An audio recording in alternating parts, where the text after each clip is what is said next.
we will be hearing about Maharaja Nabhi and King Rishabhdeva.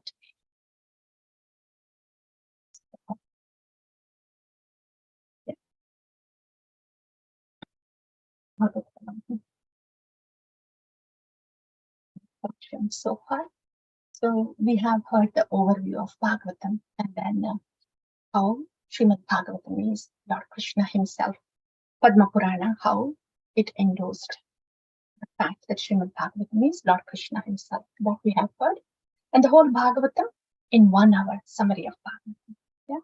After that, first canto of Bhagavatam, second canto of Bhagavatam, third canto of Bhagavatam, fourth canto of Bhagavatam, and now fifth canto of Bhagavatam. So we are in the fifth canto. In fifth canto, we are, as we have discussed already, this is about the dynasty of Priyavrata. Right?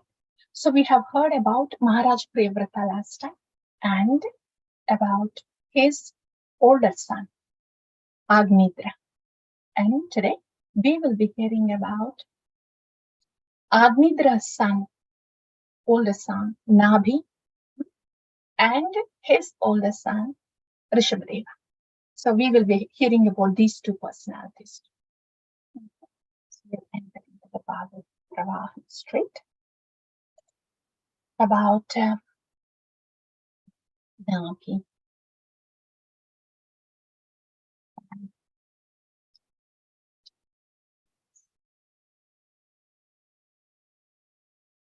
So that's thing.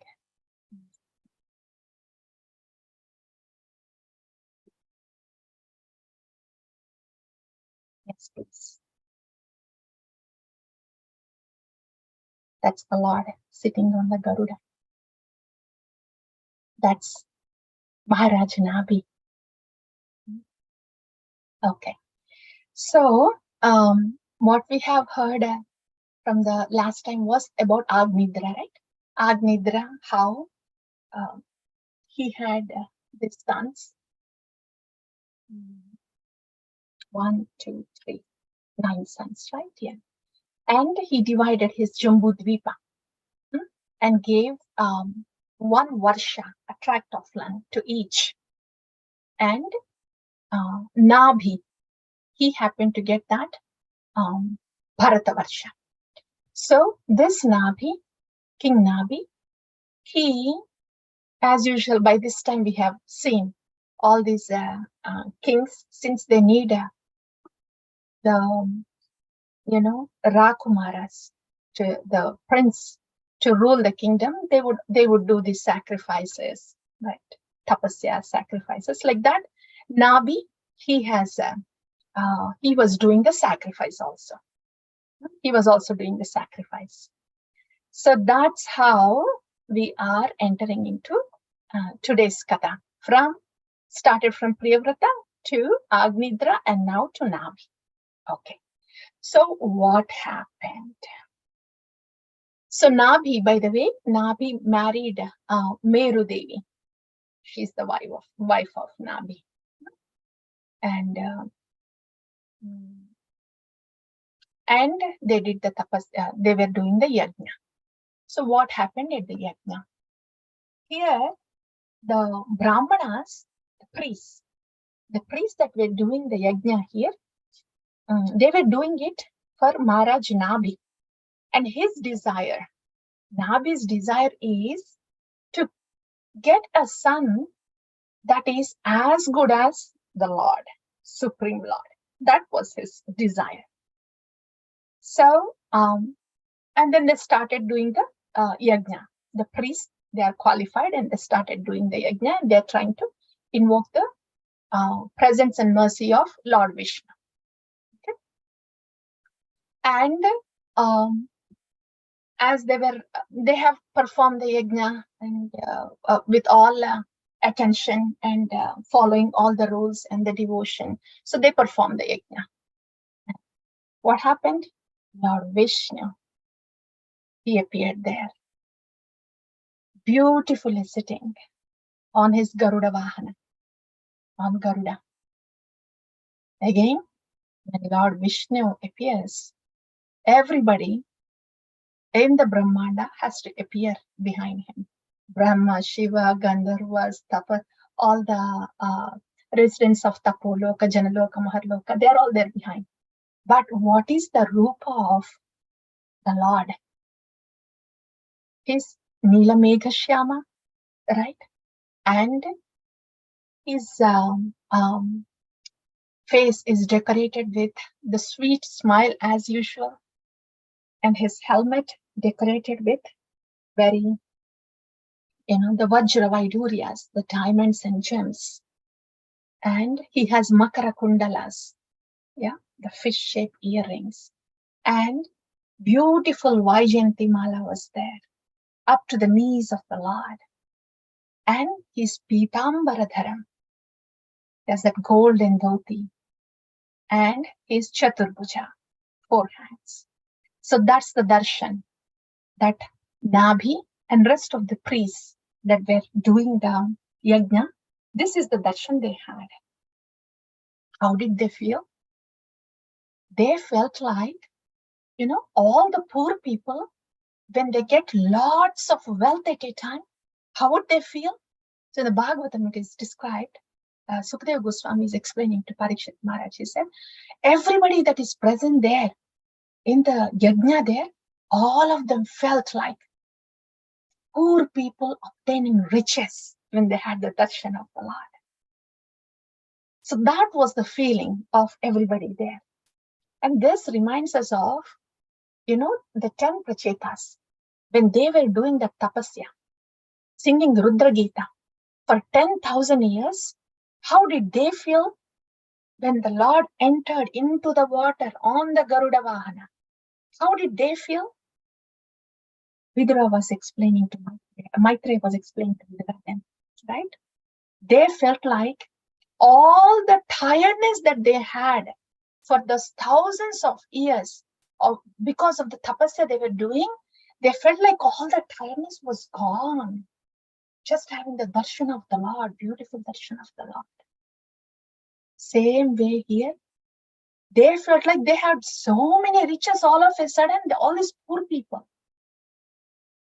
This is what happened with the darshan of the Lord when asking for a son, here in this case, or when asking for a wife in the case of Prachetas. That is when darshan of the Bhagavan happens when called for a material desire.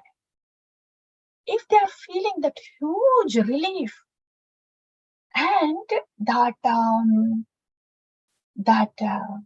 accomplishment and joy that we have obtained something valuable, if they are able to have it with the darshan of the Lord, when they called out for a material desire, what would happen to somebody if they are calling out the Lord with no material desire at all? Yeah. So here it's like Harinam, Nama Chintamani Krishna Chaitanya Rasavigraha. Harinama is not different from Hari. In our case, we are doing the Harinama, right? So when we are doing this Harinama every day, then as we pass through the Nama Parada and enter into the Nama Basa stage, that itself brings us relief. Madhurya Kadamini, and in Nectar of Devotion also, it's explained. Shubhada, Kleshagni, relief, Kleshagni, Shubhada, auspicious qualities start coming. When? Not even at Shuddhanama. Even when we move from Nama Parada into the Nama Basa, clearing phase. It means when we start to prayerfully chant, even though we have these anarthas within us, even though we might be doing aparadas without knowledge, but because we are prayerfully calling out to the Lord, the tendency of doing the aparadas is being smashed within. That is the purpose of Sudarshana Chakra. From the Sudarshana Chakra, the disc from the lotus feet of the Lord, it has this Vajrayuda, Sudarshana Chakra, all these things. Why all those things? The tendency of sinning, tendency to cause any aparadhas is being smashed, is being dissolved. While we are doing the japa prayerfully. That is the power of prayerfully doing japa. So just with that itself, as we are entering into the nama bhasa, in the initial purificatory stage of the nama bhasa itself, this is the experience one would get. They have called the Lord for a material desire. Yes, we may be having the material desires too. We are not pure bhaktas yet. But look at how prayerfully they did the tapasya there. Lord appeared. And how did they feel? Prachetas and King Nabi here. Same is the case with us. Just prayerfully doing the japa, though we have the material desires, in the nama bhasa stage itself, we will start to slowly start to feel this. Gradually happens. Because there is no difference between the nama and between the rupa of Bhagavan that is giving darshan there. There's no difference between the experience of King Nabi and Prachetas when the darshan of Bhagavan is happening there and when we are doing the Harinam. There's no difference between that experience also. Yeah. So that's the darshan of the Bhagavan. So the Lord has appeared and they felt like that. And these priests, they all felt like, the poor people got the riches, and then the priest started glorifying Bhagavan there, Lord Vishnu. They're honestly saying it. We are just a priest doing the tapasya, doing the yajna here as prescribed. We don't really know much about the transcendental knowledge. We are still stuck in the modes. So we don't really know what kind of prayers do we need to offer. We are on such a platform, and here you are giving darshan, Bhagavan. And it is said that you are beyond the modes. And with such a mercy that you are giving us the darshan. So that's what the priests were addressing to Bhagavan. And then the second thing they said was, this Nabhi, he is asking for a son as great as you. Yeah. And this is more like a material desire. He's asking for a son just as great as you. He should have asked you yourself. He should have just asked you to please take him to your Dhamma. But he has asked you for a son as good as yourself. So what do? This is our condition. We are calling you for these petty things. You could give us liberation. You could just take us to the spiritual Dhamma. Yeah, Vaikuntha Dhamma. But instead of asking that, we are approaching you for this petty reason. You please forgive us. We had to do this tapasya because King Nabi had this desire. That's what priest said. And the third point they said was, see, Bhagavan, O Lord Vishnu, you don't have to appear in this yajna. But you did. Because all the devatas, demigods, for them they are obligated to appear when they are called upon. That is in Karma Kanda. Okay, in Karma Kanda, their mood is also like, I am calling you now, I am following the protocol, come on now. That is their mood. It's not so much of a submissive mood there in Karma Kanda, because they think they can dictate demigods with their austerities. That we have to keep in mind. When we are doing japa, we can't think that, oh, I can have spiritual advancement. I can have this. I can do that because I'm doing japa. We are not doing karma kanda. We cannot dictate things. We are simply prayerfully calling out. And it's up to the Lord's mercy. What changes he has to make within me? What changes he has to make outside of me? So he can take me back home, back to Godhead.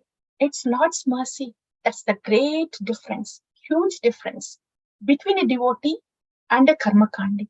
And within the devotion too, the mood of devotion, when it is approached like that, leaving it to the Lord, then that is real devotion. That's the right mood of devotion. But if we feel like we are entitled, we are doing this much, that much, these many services, I'm chanting every day, I'm doing this. Where is the result? I should be getting the result. That's more of karma kandi mentality. Just for us to watch what kind of mood do I have when I'm engaged, when I'm doing this bhakti. Yeah. So here, the priests are saying, you don't have to appear, Bhagavan, Lord Vishnu, but simply out of your mercy you have appeared. Yeah.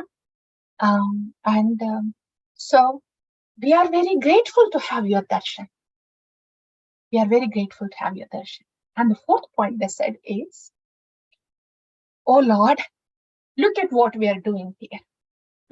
We are doing the yajna, we have brought all these fruits, these flowers, and this ghee, and all the paraphernalia required to do yajna. Look at all this pompous yajna.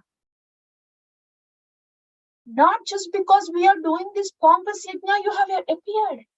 You don't even need any of these things, our Lord. You don't need them. But just because we need to get purified, just because for our sake we have gathered all this in order to please you, in order to call out to you. One more thing. Patram pushpam phalam toyam. The Lord, when we are cooking, when we are offering the bhoga to the Lord, not that he is hungry, not that our cooking is so good that he has to eat our cooking, and not that the fruit we offer, and not that the flower we offer, not that he doesn't get it in Vaikuntha or Goloka. He has Kamadhenu there. He has Kalpa Vrukshas there. He doesn't need a bit of what we are doing. Some people may ask, oh, Lord is present everywhere. He doesn't have to eat. Why do you have to offer the food for him? You don't have to offer. If you want to hear, if you want to stay in this karma cycle of Brahmanda, you don't have to offer. You have to offer, we have to offer, if we have to get out of the karma cycle. Everything that we do when we are in this body is linked up with karma. When we are cooking, it is so much of karmic activity. We are, even if it is vegetarian also, we are killing the vegetables. We are hurting them. They also have prana. What to speak of the higher animals. Yeah. And so to maintain the body, we need to eat something, right? So we have to perform karma. We are obligated to perform karma activity when we are in this body. But we don't want to get affected or get stuck in this karma cycle. So for that reason, the Lord has come down in the form of Vigraha. So whatever karma we are doing, whatever activity we are doing, if it is dovetailed to the Lord, then he can pull us out of the karma cycle. So for our reason, for our sake, he has come as a Archa Vigraha. So we can turn towards him. So he can be the center of our thought. So we can get out of the karmic cycle and enter into the internal energy of the Lord. For our sake, we are doing any seva to the deity, not for his sake. He doesn't need our aarti. He doesn't need our cooking, nothing. It's just for our sake. So this is what the priests are saying. You don't need anything, but it is for our sake I have done. So in bhakti also, all these activities we do not need in bhakti. The Lord does not need these activities in bhakti, but we do. Because while performing these activities, we are showing our affection to the Lord. Initially, we perform the activities just to be regular, even though if we don't feel like doing like the japa, we just do it for the regularity's sake. To come into that mode of goodness. Regularity is mode of goodness. Yeah. So to come to that, all the activities in bhakti is to make us regular first. And slowly, as we are getting purified, we start turning towards the Lord. Okay, yes, I'm doing the activities, but for who? Oh, then Lord. And then, as we start to turn to the Lord, then, then that affection comes gradually. So all the activities in bhakti are meant to invoke not just affection to the Lord. To the Lord, it is preeti, love to the Lord. Yeah. So that is the significance of activities or services in bhakti. So those are the beautiful prayers of the praise. And then what did the Lord say? Okay, all the Brahmanas, you have called me now. And I know that this King Nabhi is looking for a son as good as me. But I am unparalleled. There cannot be anybody that is as good as me or greater than me. That is Bhagavad Tattva, right? So I have to come myself as the son. Look at the mercy of the Lord. Since you have done all this tapasya, since you are the Brahmanas you have uttered from your mouth, I want to make your words come true. So I will come as a son, as Nabhi's son. I will take birth from the womb of Meru. It gives this benediction and the Lord disappears. Antardan. So that's the episode that has happened here in the yajna. Look at that beautiful, the priest, Maharaj Nabhi there, Meru Devi, and the Lord speaking to them. Yeah. Oh yeah, and one more thing here. These priests, remember what they were saying? We don't even know how we have to glorify you, our Lord. We are just following the procedure. So whatever words they have said, did they say it? They've already admitted that they don't know how to glorify Lord.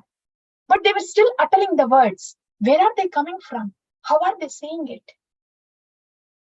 Yada mati grananti sma kruta anugraha vigraha. This is the same thing that has happened. When, after the Daksha Yajna, after the Rudra, Lord Shiva has sent Virabhadra. After all the disaster has happened, then after that, then they started continuing the yajna under guidance to invoke the mercy of the Lord. After Daksha had this goat face placed, everything. So that's when Lord Vishnu appeared there in that yajna also. And what did Srimad Bhagavatam Sukadeva Goswami? That's Daksha Yajna, Vidura, Maitreya. So what did Maitreya Muni say there? He was saying that nobody there at the Yajnasthali, neither the priests, and there were these Yajna Patnis also there, means the wives of the priests there, and whoever was present in the arena, they did not know how to glorify Lord. They couldn't utter a word.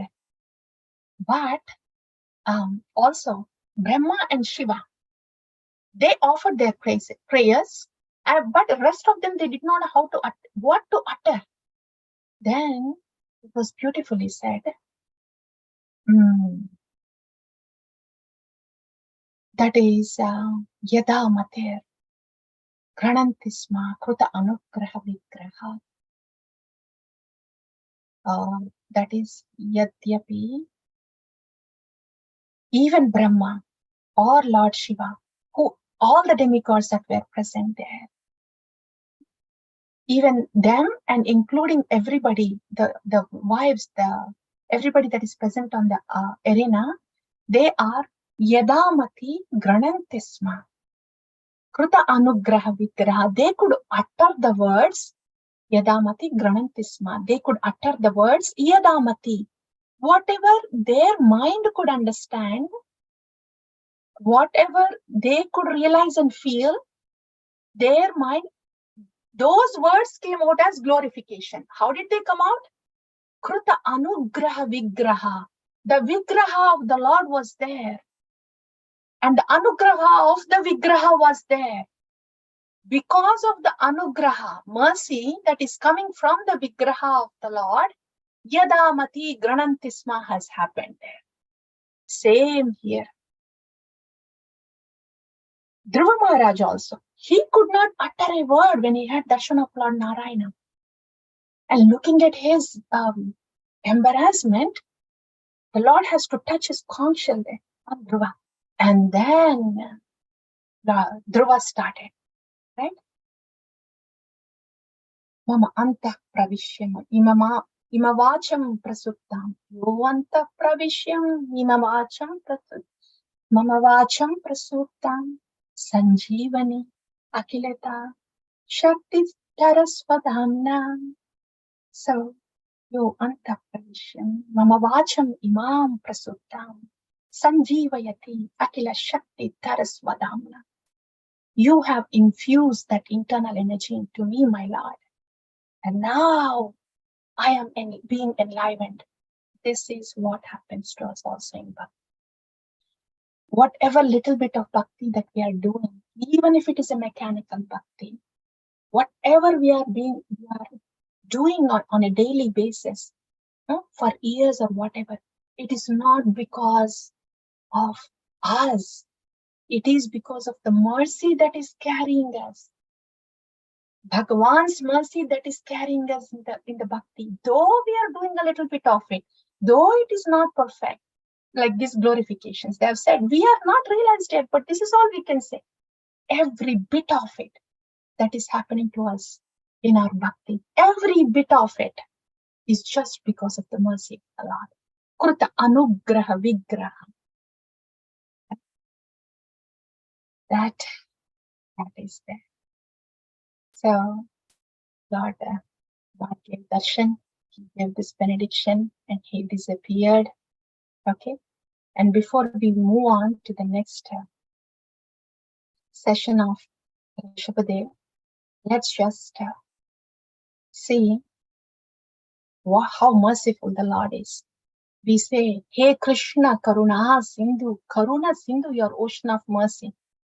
How much, what is the depth of that mercy? At every step, look at this from the very beginning. The Lord, he did not have to come for the sacrifice. He's not required to, but he came. And all these priests, they didn't know what to utter, how to glorify, but Kruta Anugraha Vigraha, he gave the mercy so they could speak something. Yeah. And then after that, though he's asking just for a son as good as the Lord, he said, no, I want to show the mercy. You are the Brahmanas, you have uttered this. And he's asking for a son. I will come myself as his son. Where is the limit for this mercy that Bhagavan has? Yeah, starting from the desire to call out to Bhagavan, till the appearance of the Lord, everything. That is the depth of the mercy, Karuna of the Lord. Oh, this is so wonderful. Yes, Karuna Sindhu. This is very nice. After hearing this, what would we feel? Oh my God. So whatever little bit I'm doing in Bhakti is just because of the mercy of the Lord coming through the devotees, through the process of Bhakti, Shastra, right? So when we see that we are just simply carried with the mercy, how do we feel? That we are really nothing, but something is carrying us. Yeah. That feeling like, oh, we are really not nothing. Something is really carrying us, is accepting the reality. It invokes the feeling of humility. Yeah. Invokes the feeling of humility and gratitude. Okay. Now that we have heard Krishna Katha, so now we have knowledge of what is happening to us. So first thing is the knowledge through the Krishna Katha and Krishna Katha Shastra. And then we have seen, oh, this is what the quality of the Lord is. Gunavada Sidum. This is what mercy of the Lord means. This, when we are hearing, it's just not the knowledge, but when we are hearing the guna of the Lord, it invokes the bhakti rasa in us. A part of the bhakti rasa is gratitude, humility. Yeah. And then after that, okay, the Lord Shastra we have heard. And then we have heard how Karuna of the Lord. And now the bhakti rasa, the gratitude and humility is invoked. And the next step, it would come out as service. Right? What use does this gratitude have if it is not expressed in the seva? Right? So gratitude expressed as service. This is very wonderful. Seva, this is for my purification. Very good. Does it stop there? Seva. It's not just us that we're struggling. And now we got this gift of bhakti. We are being purified. And the miseries are going away. This is Dukkalayam. There is so many around. They need to get this too. They need to get the mercy too. Sharing the bhakti. Just broadcasting the Gunavada Sidum of the Lord is sharing the bhakti. Meeting where the people are and sharing from meeting where they are and sharing the glories accordingly. 4 things. These 4 things. Yeah, this is the effect of Krishna Katha. When we hear, this happens. Krishna Katha hearing, change in the heart happening, seva flowing, sharing happening, prachar happening. These 4 things. Yeah. So now, moving on to what happened. Rishabhadeva has appeared. That is 5 points.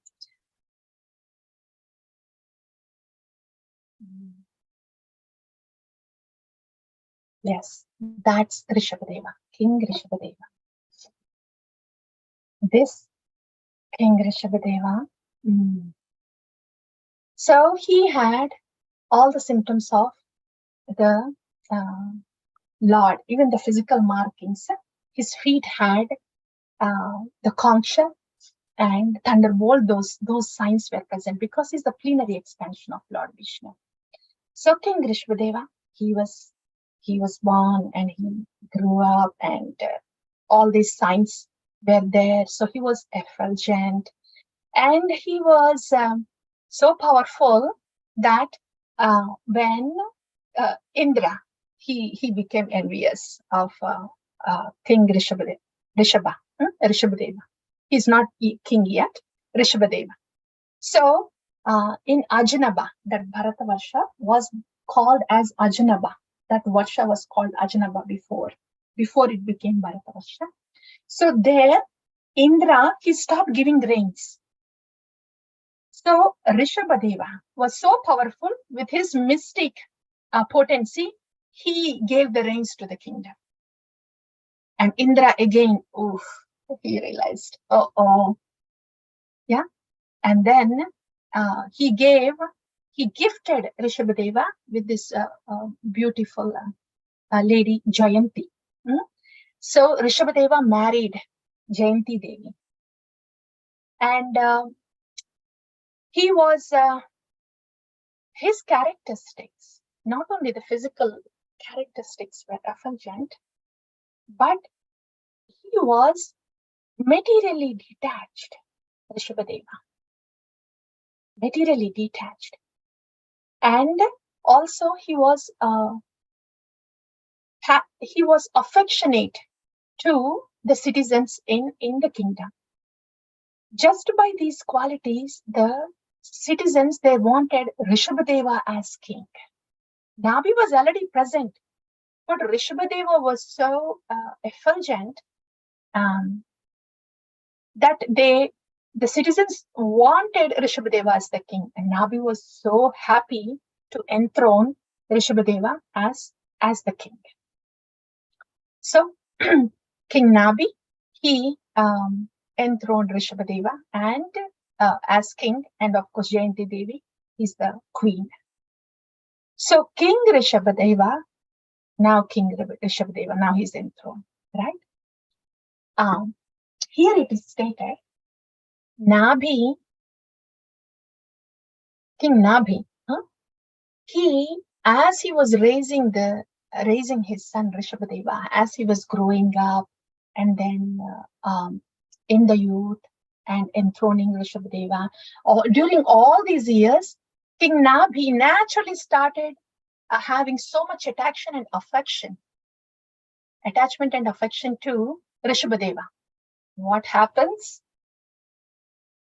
What happens when the attachment is directed to the Lord? He is a plenary expansion of the Lord in the form of son, but plenary expansion of the Lord. Same thing. Mother Devahuti, she said the same thing too, right? Her attachment was on Lord Kapila, right? Attachment was for her son, but he happened to be expansion of the Lord Kapila. Prasangamajaram pasham atmanah kavayo vidu. This prasangam ajaram pasham, the attachment is very strong. But when this attachment is placed to the saintly people, then we have heard, right? Then we will be able to turn into antarmukha from bahirmukha. That has happened. That's the instruction of Lord Kapila to Mother Devati, and that's what happened to her. Here is the same thing. King Nabhi, he wanted a son, but he did call out Narayana. Whether he has a material desire, that's a different thing, but he called the right person. Akama sarva kamo va moksha kama udharati tivrena bhakti yogena yajeta purusham param. Even if you have material desires, even if you have no desires, even if you want liberation, whatever it might be, tivrena bhakti yogena yajeta purusham param. Call out to Parama Purusha. Same thing. What happens when somebody calls out to Parama Purusha? This thing happens. Nabi, that's what he did in want of his son. But he started developing attachment to the Lord. And this attachment is devotion to Lord Narayana. Right? So in this way, he developed so much of attachment, devotion to Lord Narayana. And in the same mode, Nabi has enthroned Rishabhadeva and he left the forest. And we know, left to the forest, do the tapasya, back home, back to Godhead. So Nabi's, that's how Nabi led his life and perfected his life through the attachment to the Lord, to Rishabhadeva, and then headed back. So that is regarding Nabi. And here, King Rishabhadeva, we have heard, right? After he's enthroned, his citizens, two things. One thing that we have just heard is, he was material, he was detached, at the same time compassionate. Detached and compassionate. So those were the glorious qualities of Rishabhadeva. We'll be wondering, what? How can there be compassion and care when somebody is detached? Yeah? Lord Krishna says in Bhagavad Gita, right? 12th chapter. Udasina gatavyataha. Udasina is not so much pulled into. Yeah? That is the right word, more than the detachment. Udasina gatavyata. Nirmamo nirahankara. samadukha sukhakshami, nirmamo nirahankara. When we are the caregivers, it could be to our family relationships, spouse, children, yeah, and even if it is for the devotees around. When we are giving care, yeah, nirmamo nirahankara. The care can be complete. The care can be uninterrupted. Despite the response from the other person, we should be able to care for them. That's not easy, not at all. If they don't recognize our care, if they talk back, then what's going to happen to our care? It will stop there. It gets diluted. But for the care to be complete and to be uninterrupted, nirmamo nirahankara samadukha sukhakshami. These are the dear qualities of these are the qualities that are dear to the Lord. Nirmamo, not with the minus feeling. Nirahankara, not with the feeling of I am doing it. So this, when there is nirmamo, nirahankara, then that is udasina. Then that is detachment. And then we can give the complete care, regardless of how that other person receives, if they have gratitude or not, if they're going to yell it or not, no matter what, I am going to care for you in a way that you need, not that in a way that I think that you need, but in a way that you need. That's not easy. That's not easy, but that's where the Trinada Pisvanichena comes. Nirmamo nirahankara. But when we hear this Krishna Katha, then at least we know, oh, okay, the care should be delivered like that. But that also will come as we are doing bhakti. And as we realize gradually that we are not doing bhakti, but we are engaged in bhakti. So then as we are prayerfully doing the japa and realize that our activities and realize that I was going to say in this context, these activities, caregiving, right? So, we will come to that point later. But here, when we realize how to get to that stage of detachment, right? Nirmamo nirahankara is prayerfully doing the japa and seeing the services as our opportunity of purification. As we go on like that, naturally this nirmamo, nirahankara, udasina, they will come. Gradually they will come as we are getting purified. That is good. And the next point was, these citizens were so happy because of the affection that they were receiving from Rishabhadeva, that they forgot what to ask the king. They forgot they have miseries and they have forgotten what to ask the king. They were so happy with the affection that they were receiving from Rishabhadeva.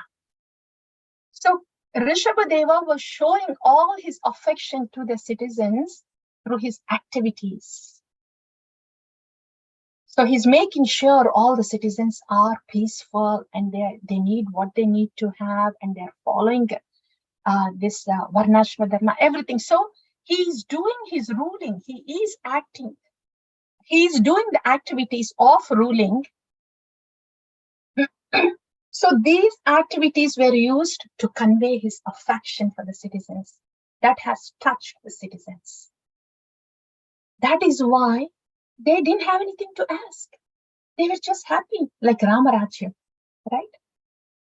That is something for us to learn, especially as parents, because we tend to give things to our children. Our attention, our time, our concern is so much more to provide things to the children, to see that they get a good job, to see that they are up to the mark, to get the things that they working hard to give the things that they need, things, standards, meet the norms. This is where our attention, time, and effort is going. So much so that we do not have much time to see and share our affection to the children. I am speaking this to myself. King Rishabhadeva used the activities to show his affection. So my affection also should be going into the activities of care that I'm giving to the family. So these activities are needed so I can show my affection. Both of them, they go together. Activities are needed. Just because I have affection and I don't show it in the activities, it's not reaching to the other person. Just the activities, to provide the things, this and that, with no affection, is reaching the person but not touching the heart of the person, right? The combination of these two. The activities are needed to show the affection. These things are important. Then after that, what happens, we do not know, right? But at least we have done our service. And naturally, when that is there, then our responsibility is there. And when the affection is reached, when the devotion, not like I and my affection again, that is going to be entangling. The affection, Krishna-centered affection, otherwise it can get entangling. Our I and my will go stronger, Krishna-centered affection. Then that will change their hearts. The devotional affection imbued with the devotion in the heart will change the heart. And, then hopefully we will not have too much of disappointments, right, from the children. So at least this is what we can learn from Rishabhadeva. That the activities, he did the activities to convey his affection. Okay. That's King Rishabhadeva, that's how he ruled. And then he took all his sons. By the way, King Rishabhadeva, he had 100 sons. This is the slide. He has 100 sons. These 100 sons, the oldest one is Bharata, King Bharata. He has become an exalted devotee. And the rest, 9 sons became Kshatriya sons. Okay. So King Bharata also ruled, who became exalted devotee, and the other 9 were also Kshatriyas. Good. And so 90 are left over. In that 90, 9 of them became Mahabhagavatas. We will hear more about them in later chapters, 11th chapter, Navayogendras. And the rest of the 81 sons they are perfectly qualified Brahmanas. They're thinking, what? This is King Rishabhadeva. He's a Kshatriya. He has 100 sons. There are all combinations here. Yeah, there are Mahabhagavatas are there, exalted devotees are there, Kshatriyas are there, Brahmanas are there. So with this, it is clear that this Varnashrama, Devi Varnashrama, the categorization as Kshatriya or Brahmana or Mahabhagavata is not so much because of the birth. It's because of their natural propensity that they have. Yeah? So this is one thing to make a note of. And now, so in the later chapters, it will be more of King Bharata that we will hear. So that's about King Rishabhadeva, how he got enthroned. And he had mystic powers, he gave reins, and his qualities of both detachment and care simultaneously. And how he, that is nirmamo nirahankara, right? That's detachment and care. And the second point we have heard is how he has used his activities to show his affection. And the citizens didn't have anything to ask. Activities and affection that we have heard. The next thing we are going to hear from Vishwadeva, very powerful ones, very powerful ones. This is meant for everybody who has taken human birth. Whoever has human form, these teachings from Vishwadeva are meant for them. Yeah. So what are those teachings?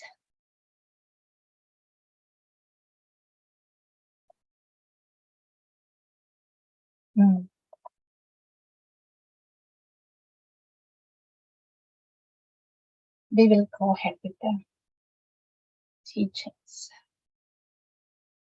It's 1 hour. I'm thinking, should I pause or take 15 more minutes and go ahead with the teachings? Dear devotees, please, one of you, please wait and see. Shall we pause here? Go with the teachings. Please go with the teachings. Oh, thank you. Thank you, Josna, very much. Teachings of Lord Vishwadeva for the good of everybody that is in human form. Very powerful ones. Lord Vishwadeva is saying, Nayam deho deha bhajam ruloke kashtan kaman arhate vidbhujami tapo divyam putrakayena sattvam shuddhe yasmat brahma saukyam tvanantam. O Putra, he is addressing all the 100 sons that are present there. So Vishwadeva took all these 100 sons to Brahmavarta. There he is giving all these instructions to his sons. So he's getting ready to leave the kingdom. That's why he's instructing the sons, and he will choose a son and he will enthrone him as the king, and he would leave the kingdom. So this is what Rishabhadeva is about to do. And in that process, he's starting to instruct. What is he saying? O Putraka, O my sons, Nayam deho deha bhajam ruloke kashtan kaman arhate vidbhujamye. This kashtan kaman arhate, there's sense gratification. Human body. Nayam deho deha bhajam ruloke. Deho, this human body, ruloke, in this world of Nara, this human body is not meant for sense gratification. Kashtan kaman arhate vidbhujamye. Vidbhujamye means, these are pretty strong words, but this is the reality. Sense gratification is obtained even in vidbhujamye, stool-eating hogs. They are eating, they are mating, they are defending, they are sleeping. Ahara nitra bhayamaitunam. Even a stool-eating dog, a hog is doing it. And human body is not just meant for that, not just meant for sense gratification. Then what is it meant for? Tapo divyam putrakayena sattvam shuddhetyasmad brahma saukyam tvanantam. For brahma saukyam, to get out of this brahmanda, head towards the spiritual realm. Is that possible? How is that possible? Tapo divyam putrakayena sattvam. You have to do the tapas. Divyam putrakayena sattvam. To head towards that goodness, beyond goodness to the transcendental realm, you have to do. Human being has to do tapasya. First thing, first instruction. This human body is not meant for something that a stool-eating hog would do also. This human body is meant for tapasya. to get towards the spiritual realm. That's one thing. Okay? And then, okay, how can one head towards that? How can one get out of that sense gratification thing based on I like, I want, to Brahma Saukyam, towards the spiritual realm? How can one make that shift from that side to this side?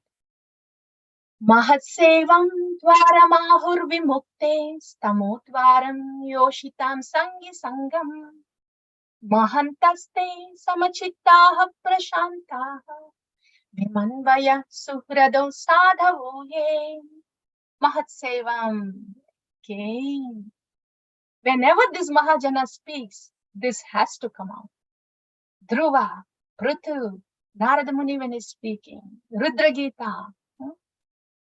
And now again, Rishabhadeva. He's saying, Mahatsevam, you have to do Mahatsevam. Mahatsevam are the Mahajanas. You have to serve Mahajanas. Serving Mahajanas happen when we hear their instruction and when we get attached to their instruction. What will that do when we get attached to the instruction of the Mahajana? Attachment to the instruction of Mahajana is attachment to the Mahajana. Dvara Mahur Vimuktes, that will open the doors of liberation. Tamodvaram Yoshitam Sangi Sangam. Yoshitam is attachment to the women, sense gratification, lust. But any kind of, doesn't have to be gross lust. Any kind of wanting from outside is a lust. Yeah. How to get out of that lust? That attachment from the external things to the attachment to the internal things. Same thing. Lord Kapila said that, right? Yeah. Prasangamajaram pasham atmanak kavayo vidu. Same thing here. Mahassevam dvaram ahur vimuktes. That's when tamodvaram yoshitam sangi sangam. One will be out from that trap of ignorance, the lust attachment outside. Mahantaste samachittaha prashantaha. Okay, this is very good. I want to get. First of all, I want to know who is that Mahat? Who is that exalted devotee? That Mahat Bhakta is. So I can get attached to him through the instructions. Who is that Mahant? What are his qualities? Mahantaste samachittaha prashanta vimanvaya suprada sadhavoye. They are samachittaha. Their chitta, their consciousness is steady, and the other thing is samachitta is equipoised. Prashanta, peaceful. The other meaning samachitta is they see everybody equally as spiritual part and parcels of the Lord. Vimanvayaha, there is no vimanvaya.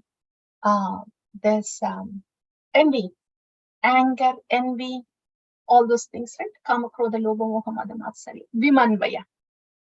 Amongst all this Kama, Krodha, Lobha, Moha, Mada, Matsarya, envy is the thickest one. Very difficult to go away. See, these sadhus, they don't have that envy. Suhrada, they are well-wishers. They have good heart and are well-wishers. Sadhavoye, they are the sadhus.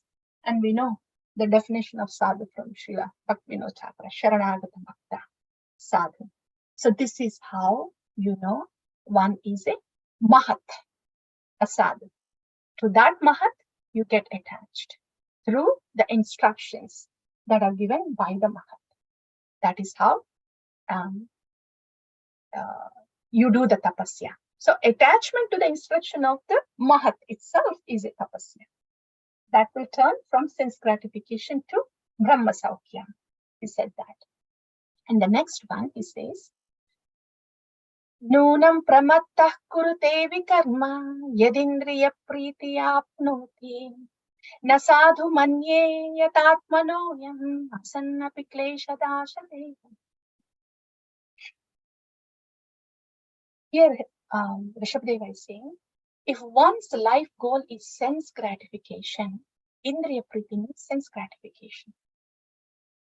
What is our life goal? Thinking back, by default thinking. Sense gratification, life goal. If my thought process is always how to get my enjoyment out of this, how can I get pleasure or joy out of this person or out of this thing, out of this interaction? Yeah. And anything on that thought process is indriya preeti. Then if that is the goal of the life, of how to enjoy life, how to enjoy people, how to enjoy things, how to enjoy the situations, if that is the case, nunam pramatta kurute vikarma. Pramatta is madness. They will be mad, and kurute vikarma, they will be doing abominable things also, vikarma. Right? They are prone to do like that if their goal is for sense gratification. Na sadhu manye yatatmanoyam asan api kleshada asadeha. Na sadhu manye. Na sadhu, that is not good. Manye, I think that is not beneficial. That is not good. Yatatmanoyam asan api kleshada asadeha. This atmanoyam, because to the self, it inflicts pain. Asan api. These pleasures are temporary. Kleshada, misery giving. So-called, I want to enjoy life. I want to enjoy whatever this relationship with this person is. I want to enjoy this thing. I want to enjoy this situation. How can I make the best of enjoyment in this circumstance? This enjoy everything outside. That is a temporary thing. Asan api. And kleshada, this is going to ultimately give the misery. That's why na sadhu manye yata atmano. That's why I think this is not beneficial to the self. That's what Ujjvala says. Yeah. So based on the goal, the activities will follow. And these are all temporary and kleshada, misery giving. And he says, Parabhavastavada bodha jato yavanna jijnasata atma tattvam. Yavat kriyasthavadidam manovai karmatmakam yena sharira bandhaha. Beautiful, beautiful, beautiful, beautiful. When we are hearing these Mahajanas,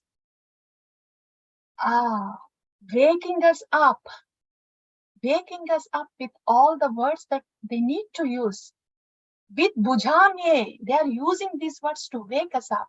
A stool-eating hog would do that. What are you doing in this human life? They really have to wake us up.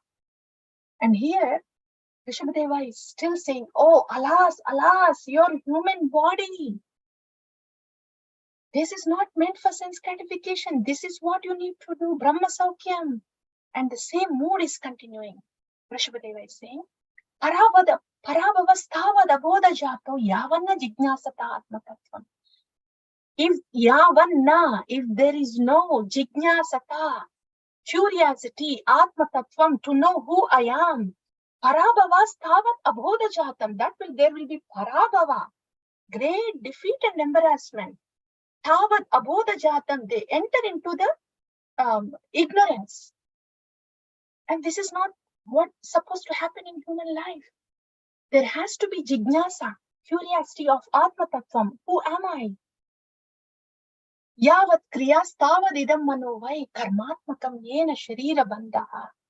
So if somebody is tavat abodha jatam, is buried in that ignorance, then without having jijnasa to atma tattvam, to self-realization of who I am, then yavat kriyas, all the kriyas, activities that they do, tavad idam manovai, is born of their mental speculation, and they are karmatmakam yena sharira bandhaha. They put him in the karma cycle and they will cause the bandha to this body, in the sense, because they enter into the karma cycle, they will have to get the bodies again and again and again. What are you doing with this human body? You should be heading towards Brahma Saukyam, getting rid of these material bodies. But if you don't have jijnasa to Atma Tattvam, curiosity to know who you are, then this is what is going to happen to you. You will be buried in the karma cycle. And you will be getting these bodies again and again in this material world. So have some jijnasa. Have the Atma Tattvam. Know who you are. Says that. The last one he says.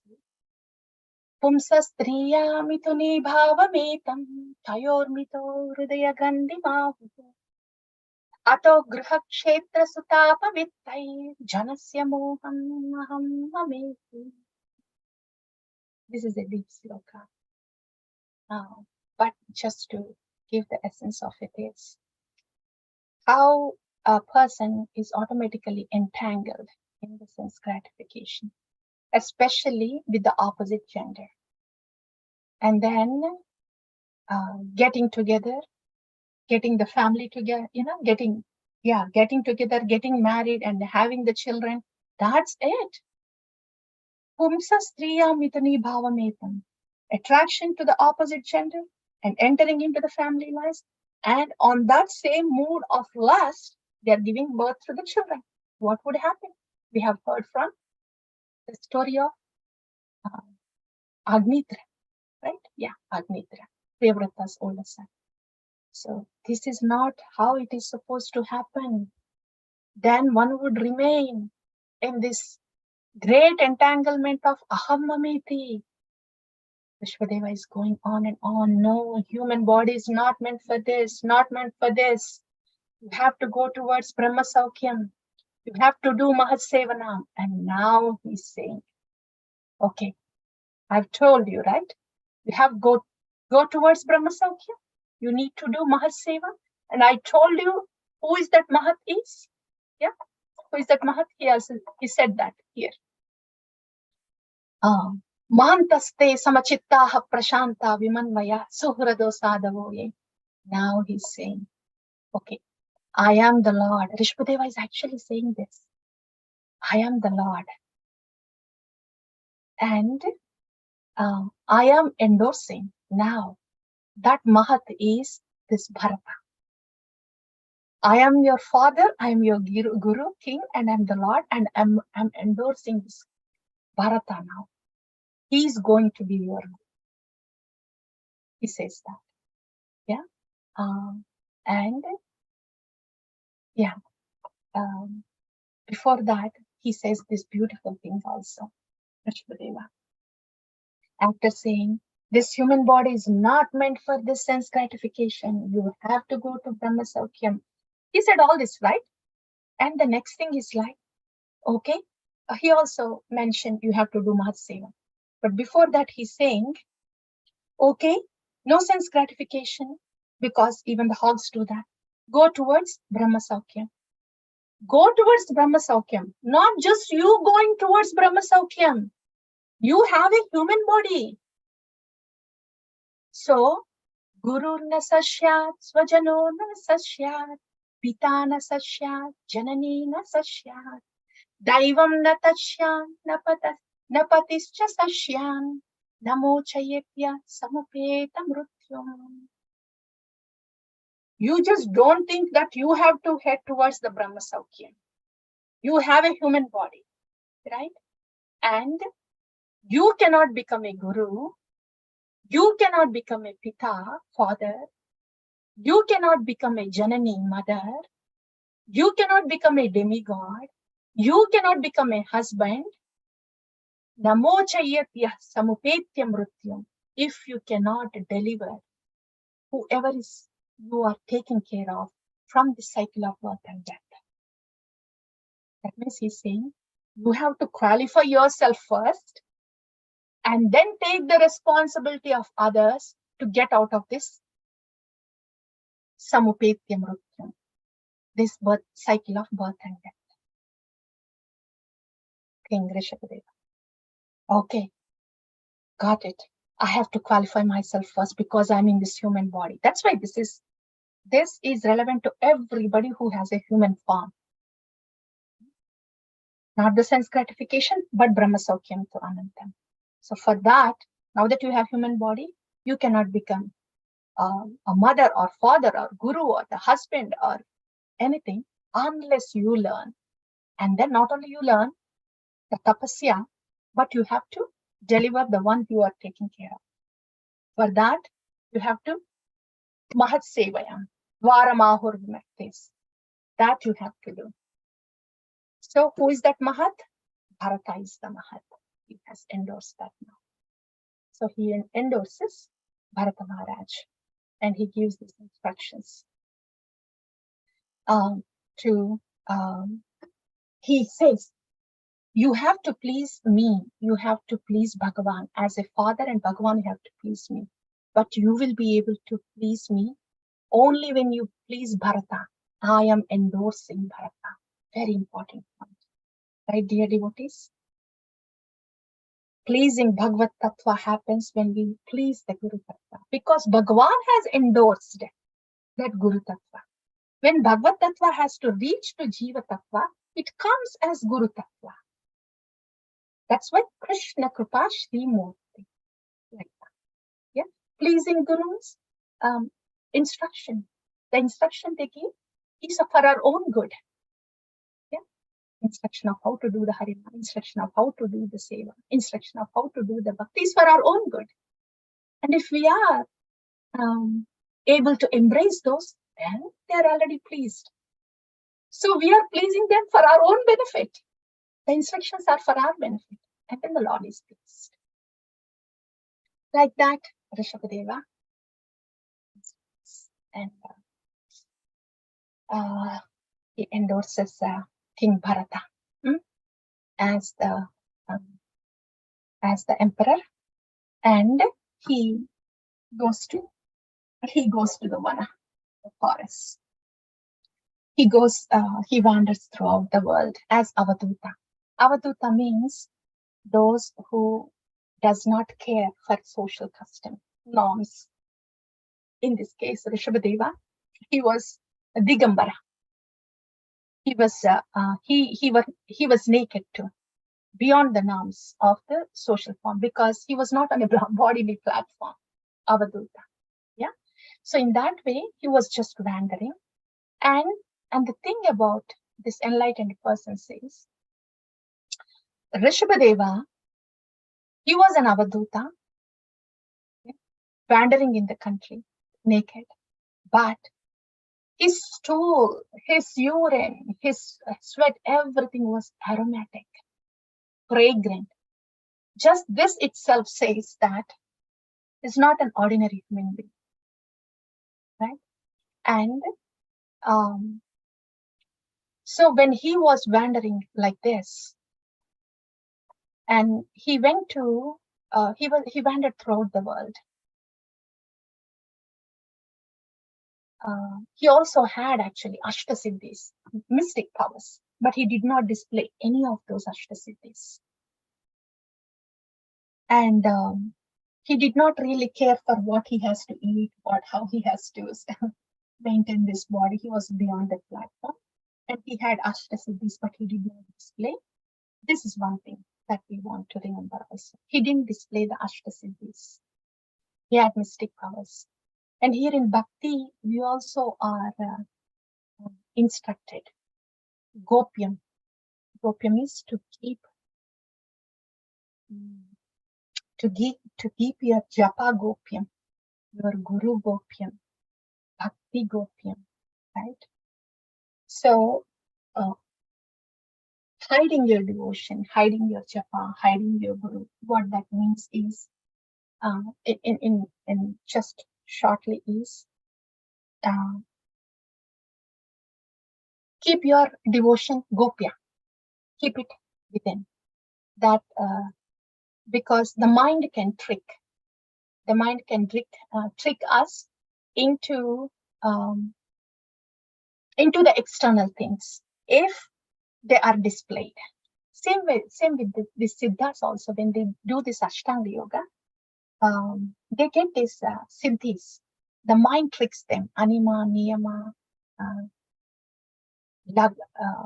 lighter, laghu, and garima. All these mystic siddhis, they are able to. The mind, if they start displaying that, they get stuck at that, displaying platform only. They will not be able to go beyond this mystic powers and have Paramatma realization. The same with the bhakti. If, as long as bhakti is not so much displayed outside, then it is good that we don't get stuck externally and go much more deeper. Yeah. That's it, dear devotees. And after that, Rishabhadeva, he just wanders like that, and he enters into the. Oh, by the way, when he was wandering like that, people saw, and there is a king in South India. So he mimicked the physical activities of Rishabhadeva, and it is said in Bhagavatam that Arhant was the king, and he mimicked the activities of Rishabhadeva, and that's how a deviant branch has formed from there. So the lesson is that these Mahabhagavatas, we cannot mimic them. We cannot do Anukarana. We have to do Anusarana. Anukarana is just doing what they do. Rishabhadeva, just because he was just walking naked and he didn't take care of the body, that does not mean enlightenment, right? So we cannot just go with the activities of the Mahajanas. In this case, the incarnations. We have to go with the instructions. What have they instructed? So in the case of Rishabhadeva, whatever he has instructed, those are to be followed, but not physically what he has done.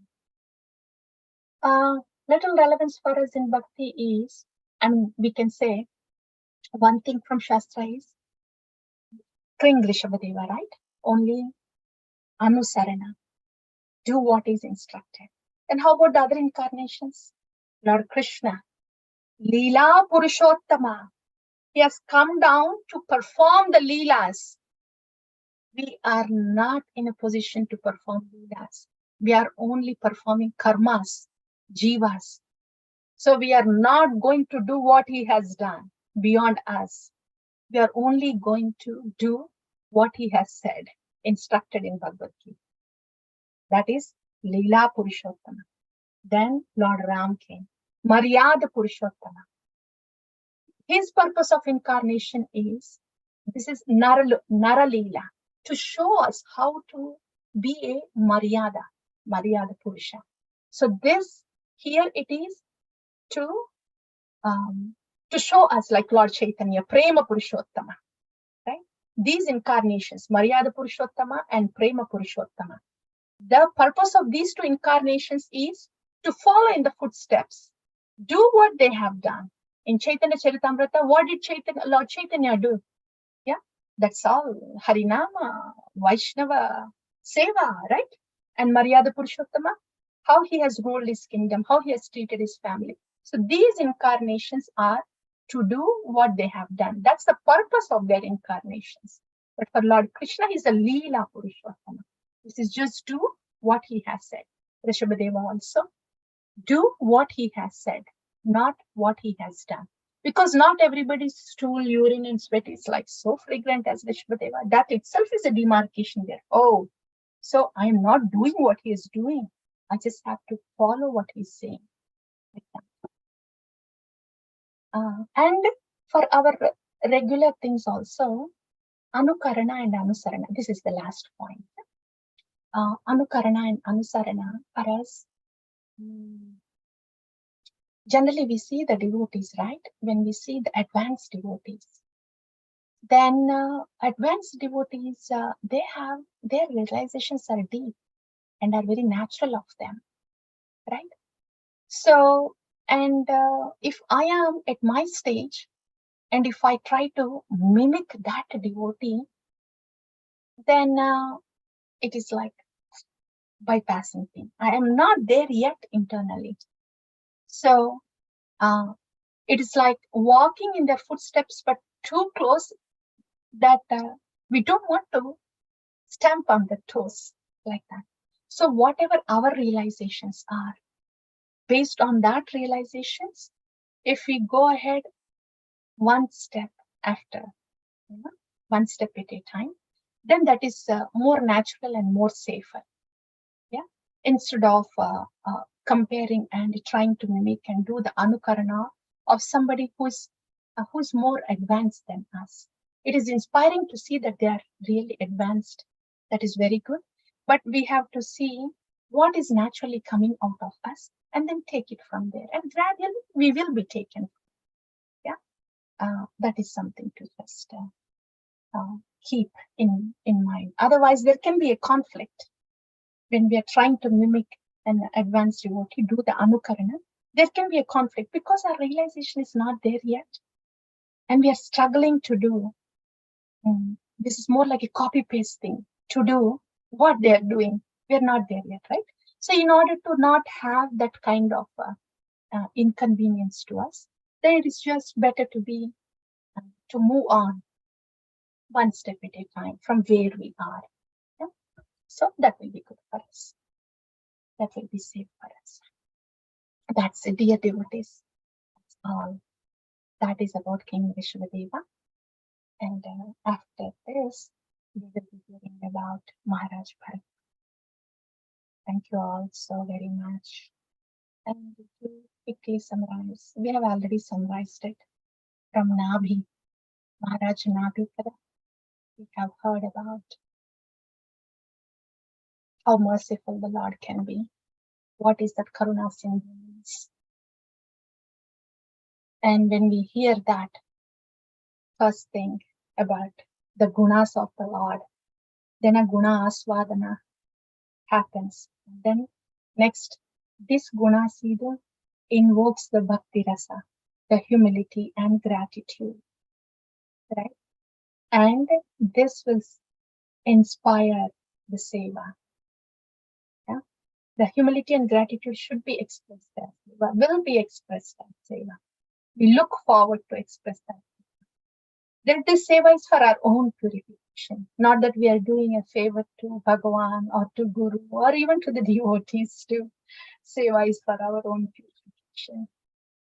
If we don't realize that, we will be victimized with entitlement.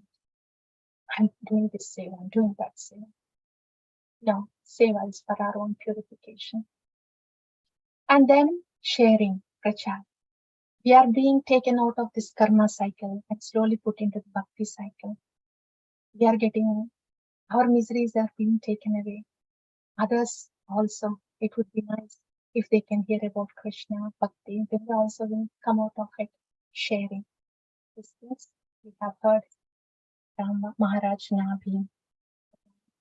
And then Rishabhadeva, we have heard about how the care can be complete and continuous when there is detachment. Nirmamo Nirahankara. We have heard that. And we also heard to get to that stage, how can we get? It's just prayerfully doing the japa and seva. We will be gradually taking to that also. And then we have heard about actions are meant to show our affection. Don't want to be caught up so much with actions only to our, especially to our children and family, to provide things to them, to do things for them, provide things, not just the actions, but the affection has to go through the actions. So both of them together, affection and actions. That's how Rishabhadeva ruled his citizens. So much so that the citizens didn't know what to ask. They're just happy. Their hearts are just happy. When the hearts are happy, then they don't have anything to ask. Then the problems are not there much. That we have heard. And then he has 100 sons. And then we have seen how the Varnashrama, all this Varna is based on the natural propensity, not based on the birth. And after that, the instructions of King Rishabhadeva, how he said that this human body, anybody who has this human body, that is not meant for Vidbhujam, not just for Ahara Nitra Bhayamaiti. This any body does, any animal, any body does. but we have to have spiritual inclination. And also, our goal of life should not be how to enjoy people, enjoy things, enjoy circumstances. This so-called enjoy is asan api klesha deha, is temporary and is bound to get misery. That's what Rishbhadeva said. And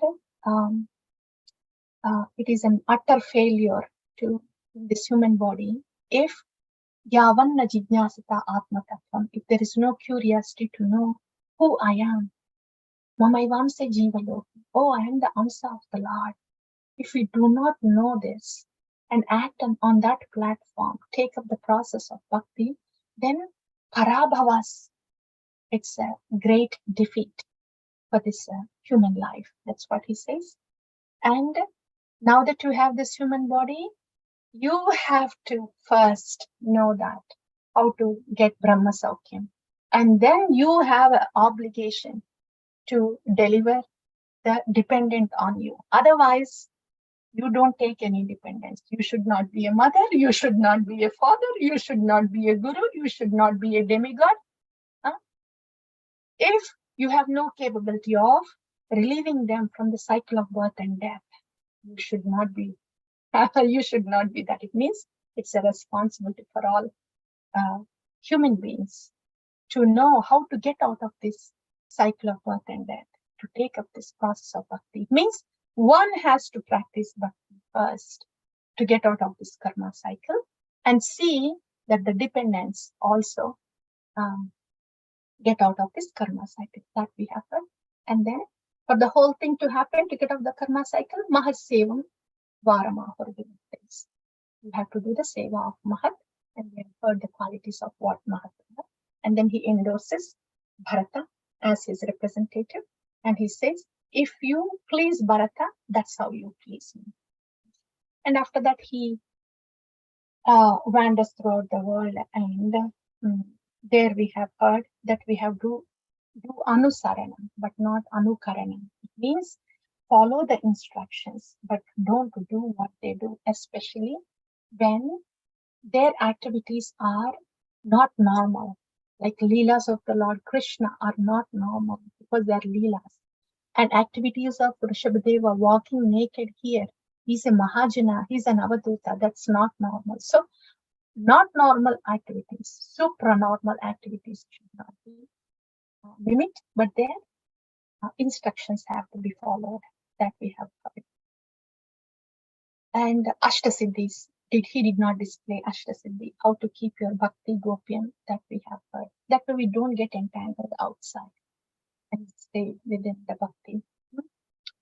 And after this, Rishabhadeva just enters into the forest fire. After wandering around, he enters into the forest fire. There was a forest which was on fire, and he simply enters into that to leave his body there. And it is said that because Rishabhadeva entered into the forest fire and left his body, all the animals and creatures and plants and the creepers that are present in that forest, everybody got liberated because he's the expansion of Lord Vishnu himself. Okay, dear, we'll pause here.